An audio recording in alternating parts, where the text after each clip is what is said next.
Alright, so in this video, I'm going to be recapping the first round of the NFL draft. Some picks I got right, which I'm proud of myself of, but majority of them were dead right fucking wrong. So let's get into this. Okay, so with the first pick in the 2023 NFL draft, the Carolina Panthers select Bryce Young, QB out of Alabama. In my mock draft, I had the Panthers taking Bryce Young at number 1, and guess what? I was right. They did not take CJ Stroud, like some were saying, and they took Bryce Young.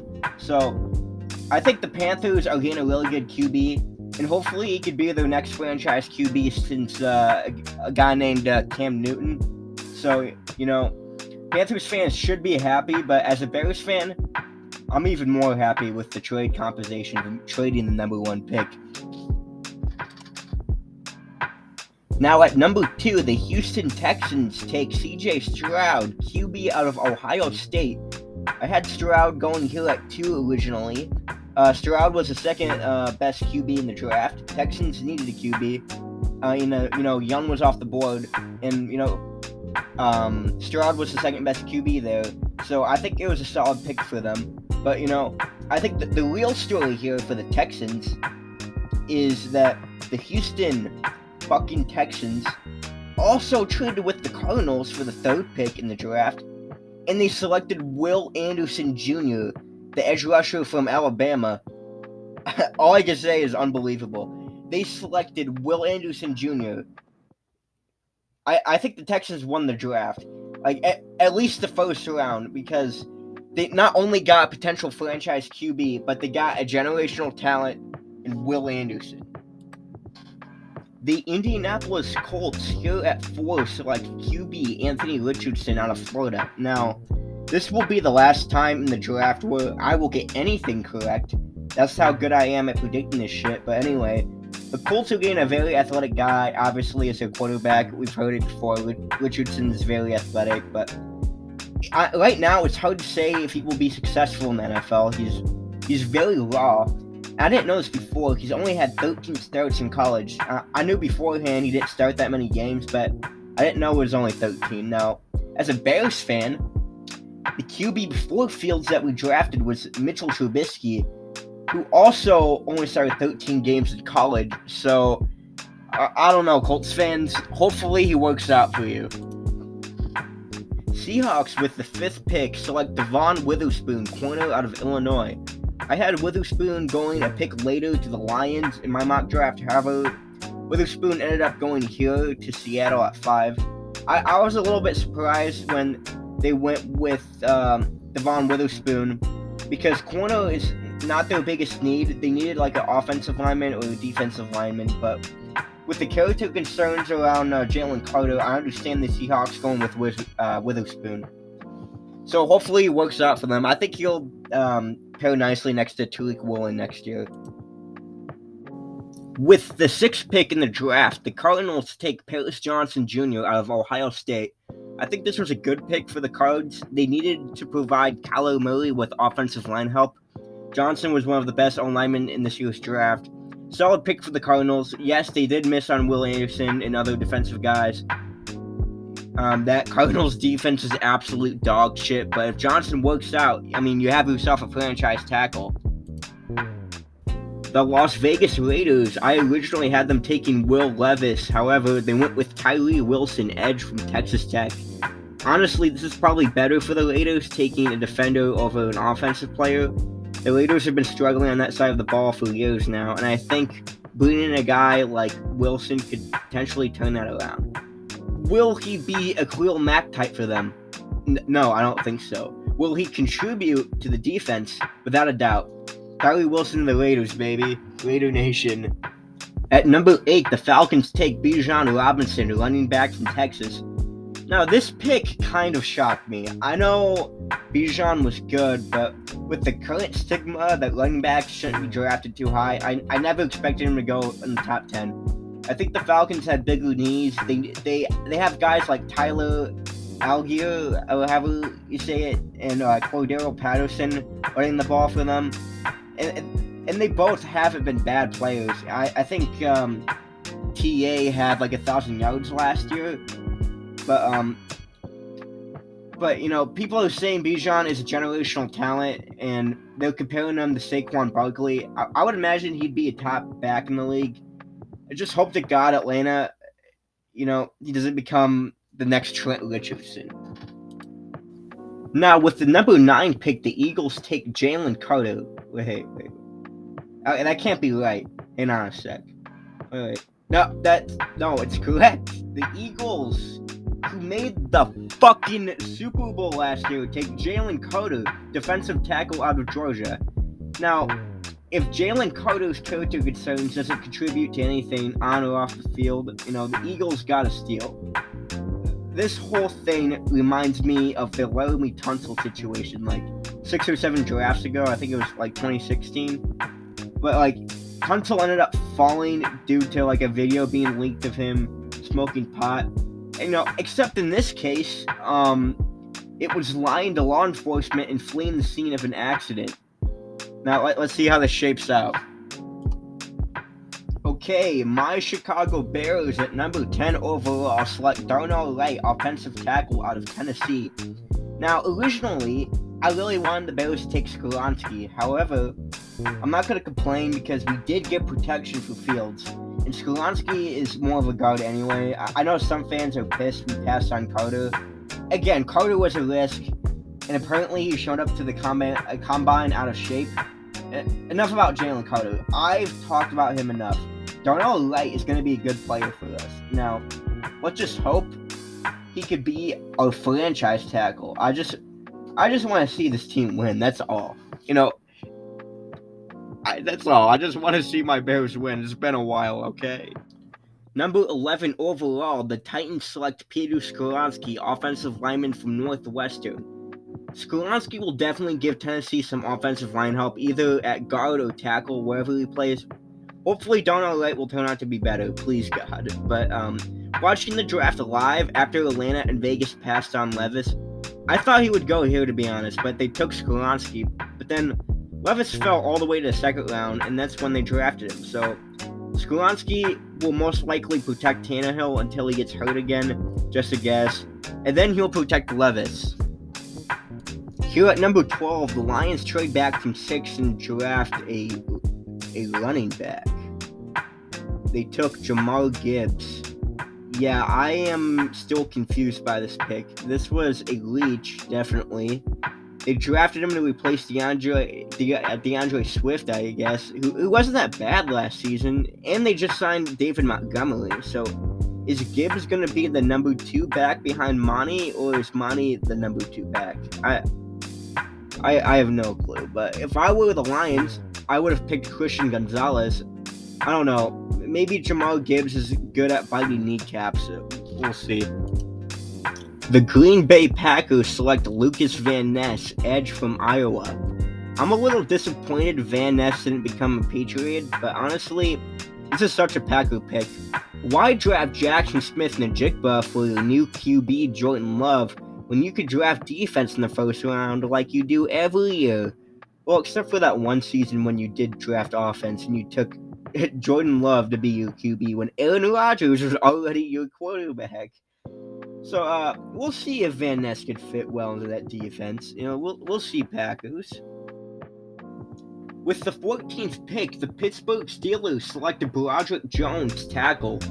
I was expecting them to pick Joey Porter Jr., but hey, they were able to get Porter in the second round. And they got an offensive lineman to help protect Kenny Pickett. They definitely needed it too, because I know a lot of Steelers fans did not want to see Dan Moore at left tackle for another season. Consider this a win while you probably barely go 9-8 again. It's the newest Steelers tradition. The Jets pick Will McDonald IV, the edge rusher. If I were the Jets, I would have gone with the offensive lineman in the first round. However, the best available was Anton Harrison, and if he were to go here, that would be a reach. Yet again, McDonald was a bit of a reach too, but I mean, if McDonald fulfills his potential, that Jets defense will be even more terrifying. Also, congrats on finally getting Rodgers. I desperately want him to follow the Brett Favre arc and play like shit for the Jets and go to Minnesota where he loses the NFC Championship. because of an interception. That would be peak comedy. Now at number 16 for the Washington Commanders, they selected Emmanuel Forbes, cornerback. I think Forbes was a good choice for Washington. Personally, I would have gone with Gonzalez, but hey, Forbes might be up there with him. One main concern with Forbes is that he's very light. He only weighs around like 165. And for some teams that might be a huge turnoff, but I don't think it matters that much because they said the same shit about Devontae Smith when he was coming into the league, and hey, he turned out to be a good player, so I think Forbes will be pretty good. But, this is just fucking speculation at this point. With the 17th pick in the draft, the New England Patriots go ahead and grab Christian Gonzalez, cornerback out of Oregon. Gonzalez fell a bit in the draft, surprisingly. I actually had him fall a bit in my mock, but I actually had the Commanders taking him at 16. Gonzalez is the second best corner in this draft, and with him going to New England and playing for Palpatine Belichick, I think they're going to make him into an elite corner.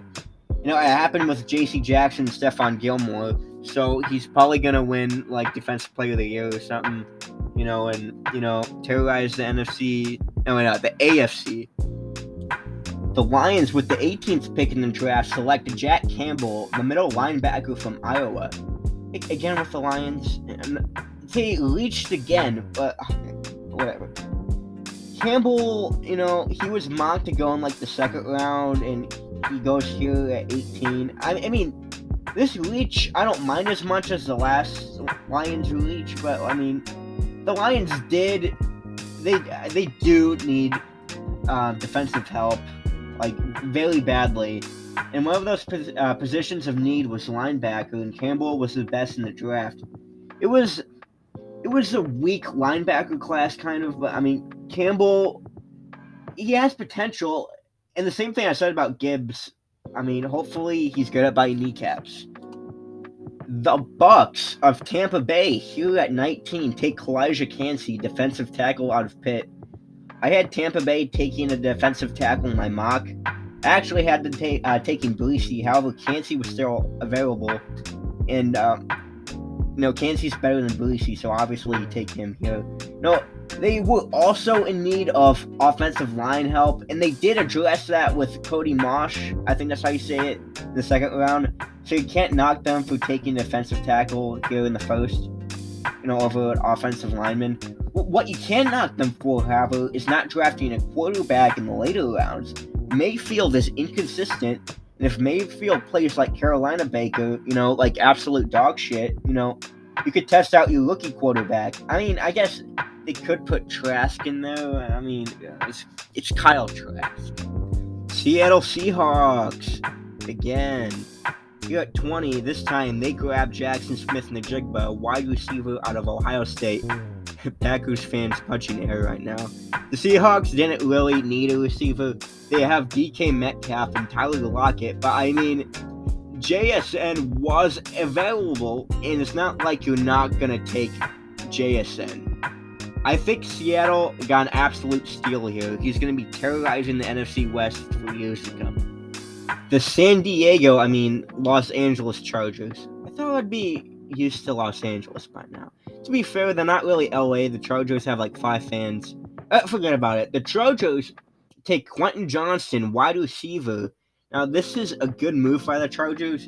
I had them going with defense in my mock, but with the realization that Keaton Allen is getting older, now you might not have much left in the tank. Taking Johnston to replace him is a very solid move. The Baltimore Ravens, here at number 22 overall, picked Zay Flowers, wide receiver out of Boston College. This was definitely a pick to satisfy Lamar Jackson after throwing all of the money at him, and all of it.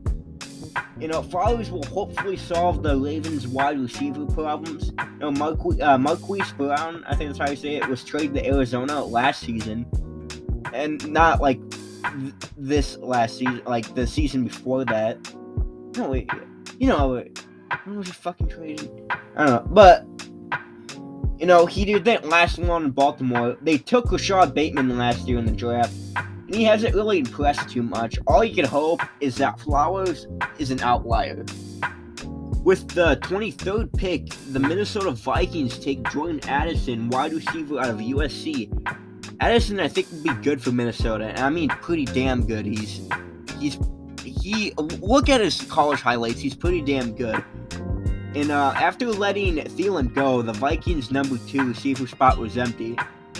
And they do have Jalen Reagor, but he's not even a number 2. Let's be honest. He's a number 3 on a good day. And taking Addison here, I think it fills that number 2 spot nicely. And I think he will go. He will be very fucking good next to Justin Jefferson. Unless he sucks, which I hope he fucking sucks, because then my Bears will be better off. The New York Giants, here at number 24, select Deonte Banks, corner out of Maryland. I don't think this pick is too bad for the Giants. They did need to strengthen their secondary, but we can't ignore the fact that they still don't have any receivers for Daniel Jones, who, by the way, they threw all the fucking money at him. Yes, they do have Darren Waller, but he's a tight end, and he's not a Travis Kelce.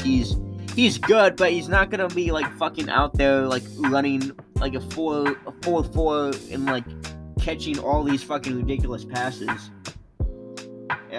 They didn't even get a receiver until the 3rd round. Deonte Banks, I'm sure, will be fine for them, but this pick just leaves a bad taste in my mouth. With the 25th pick in the NFL draft, the Buffalo Bills take tight end Dalton Kincaid. The Bills, they needed help in the secondary. There was still a lot of good corners on the board, but I don't mind this pick too much.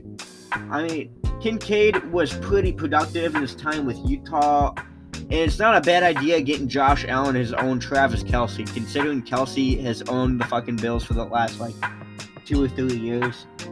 And I think it was a good pick, but I can't help but feel bad for Dawson Knox. He seems like a pretty nice guy. Here at number 26, the Dallas Cowboys go ahead and take Mazi Smith, defensive tackle out of Michigan. Honestly, I'm a little surprised they didn't take a skill position player.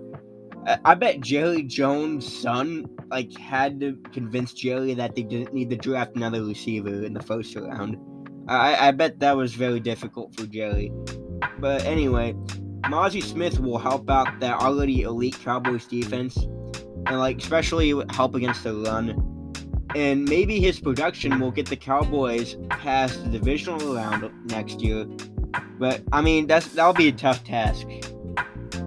Duval's Jacksonville Jaguars with the 27th pick select Anton Harrison, tackle out of Oklahoma. Getting Trevor Lawrence protection is key if they want Lawrence to lead the team to the Super Bowl, which is probably not going to happen. Just watch that backfire immediately next year. But Harrison should provide some much-needed protection from opposing defenses, especially from Will Anderson Jr., who is now in the same division. Well, let's go Jags, I guess. I don't know. The Cincinnati Bengals with the 28th pick grab Myles Murphy, edge rusher from Clemson. I like the pick for the Bengals here. I had them grabbing a corner in my mock draft, but to be fair to Cincinnati, they did get a corner and a safety in the 2nd and 3rd round, so you can't get too mad at them. Murphy will be a good addition to that Cincinnati defense. And you never know. He could be a dark horse for Defensive Rookie of the Year. I doubt that, though. I might be giving him too much praise, but I don't. Murphy, I think he'd be pretty good. With the 29th pick, the Saints take Brian Bresee, defensive tackle. Bresee should help out on the Saints' defensive line and strengthen that already pretty good Saints defense. If Bresee can exceed expectations, maybe the Saints could actually win their division and lose again in embarrassing fashion in the playoffs like they do every time they're in the playoffs. Let me just list the Noah No Call. There's the Minneapolis Miracle. There was losing to the Vikings again. And then there was also that one time you lost to Tom Brady in the divisional round. It was Drew Brees' last game. But let's forget about that. I mean, hey, Saints fans, don't get too mad at me. At least you're not Falcons fans. At number 30 overall, Philly takes Nolan Smith, linebacker from Georgia. I think now it is clear what the Eagles are trying to do. The Eagles are trying to get any Georgia Bulldog they could get their hands on. Last year, they got Jordan Davis and Nakobe Dean in the draft. Both played for Georgia. This year, in the first round, they get Jalen Carter and Nolan Smith and Keely Lingo in the fourth round. Interesting, isn't it? Nolan Smith at 30. And now, with the 31st and final pick in the first round of the 2023 NFL Draft, the Chiefs select Felix Anudike-Uzomah. Hopefully I pronounced that right. Chiefs took FAU here to replace Frank Clark. I think he could be pretty good. It depends on how well the Chiefs defense as a unit plays. I mean, whatever, it doesn't matter. If you have Mahomes on your team, you still have a chance to win it all. The league might be fucked. We might have our next dynasty. And thank you guys for watching this video. I really appreciate it. And if you liked it very much, I would recommend clicking that subscribe button. Now, I'm not forcing you to. I'm not at your house grabbing your hand, forcing you to click the subscribe button. But if you'd like to, that would be great. And for my next video, I'm planning on doing a look back at that 2018 Chicago Bears season. It was pretty much the last time the Bears were good. So if you'd like to watch that video, just keep in tune, and I'll try my best to get it out as fast as possible. Thank you guys.